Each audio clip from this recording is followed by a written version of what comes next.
Hello everyone, welcome to all of you. क्या हाल है आप लोगों का? तो बीपीएससी यही 25% वेटेज वाला जो केस लगाया गया था, ठीक है।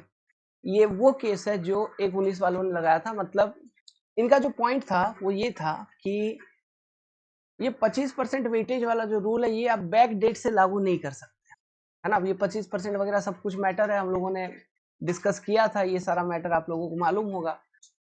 नहीं मालूम है तो एक बार बता देता हूँ। ऐसे जितने भी संविदा पे एई लगे हुए हैं बिहार में, ठीक है, उनको अधिकतम 25% का वेटेज मिलता है ना। अधिकतम वेटेज है 25%, समझ रहे हैं, ईयरली एक्सपीरियंस के बेसिस पे। ओके, इन रेगुलर वैकेंसी, ऐसी बात थी। तो इसी के खिलाफ केस लगाई गई थी। तो ये जो केस लगाया था 1-19 वालों ने, इन लोगों ने जो पॉइंट पकड़ा था ये कि अब बैक डेट से, क्योंकि नोटिफिकेशन पहले आई और फिर ये जो रूल है ये कैबिनेट में बाद में पारित किया गया, है ना। कैबिनेट से जो पारित किया गया ये बाद में पारित किया गया, लेकिन एग्जामिनेशन की नोटिफिकेशन पहले आई थी, उसमें इस तरह का कोई चीज मेंशन नहीं किया गया था। बट बाद में कैबिनेट से ये रूल पास करवा के और ये इन्होंने बोल दिया कि जो बैक डेट है, बैक डेट से नियम को लागू करवा दिया, मतलब रेट्रो, समझ रहा है। बैक डेट से नियम को लागू करवा दिया। मतलब जो एग्जामिनेशन हो चुके हैं उनमें अगर कॉन्ट्रेक्चुअल एम्प्लॉइज अपियर किए थे तो उनको वेटेज मिलेगा, वो as a regular assistant engineer बनेंगे। अगर एग्जामिनेशन उनका क्लियर हुआ है तो डेफिनेटली बन जाएंगे, क्योंकि इसमें ऐसा प्रावधान ही है।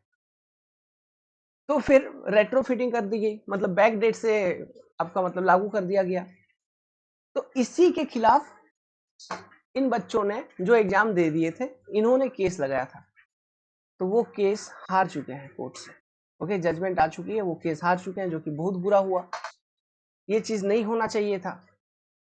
लेकिन अब जो दूसरा केस जिसके लिए हम आवाज उठा रहे थे, कंसेप्ट डिकोडर प्लेटफॉर्म जो आवाज उठा रहा था, वो केस था कंप्लीटली 25% रूल को ही हम लोगों ने चैलेंज किया था। This 25% weightage rule is illegal. यही चीज हम उन लोगों को भी बोल रहे थे, क्योंकि देखिए उस समय जब फंड की कलेक्शन वगैरह सब चीज हो रही थी तो डाइवर्ट हो गई थी मनी, है ना। थोड़ा पैसा इधर, थोड़ा पैसा उधर, थोड़ा पैसा इधर।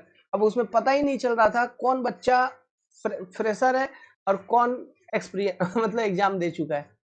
कुछ पता नहीं चल रहा था, है ना। सब अपना अपना स्वार्थ के चक्कर में लगे हुए थे। जो रियली फैक्ट बात है मैं बता रहा हूँ। तो पता ही नहीं चल रहा था, फंड की डिस्ट्रीब्यूशन प्रॉपरली हो नहीं पाई। लेकिन फिर भी किसी तरह से अपन लोगों ने सही तरीके से मॉनिटर करके एक केस और लगाया अपनी टीम ने, है ना। और ये जो केस है ये पूरे रूल को ही हम लोग चैलेंज किए। ये रूल ही गलत है, ये रूल हटाओ।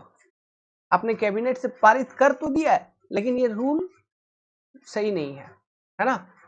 तो इसको चैलेंज करते हुए हम लोगों ने एक केस लगाया। अब देखिए इसी पर आशा है, अगर ये हम जीत सकते हैं, जीत सकते हैं, क्योंकि हम लोगों ने बहुत ही सटीक रेफरेंस वगैरह वहां पे डाले हैं। हम लोगों ने ये नहीं बोला था कि आप मतलब बैक डेट से नहीं लागू कर सकते, ऐसा वैसा। हमारा उसका उसका कोई मतलब ही नहीं था उससे।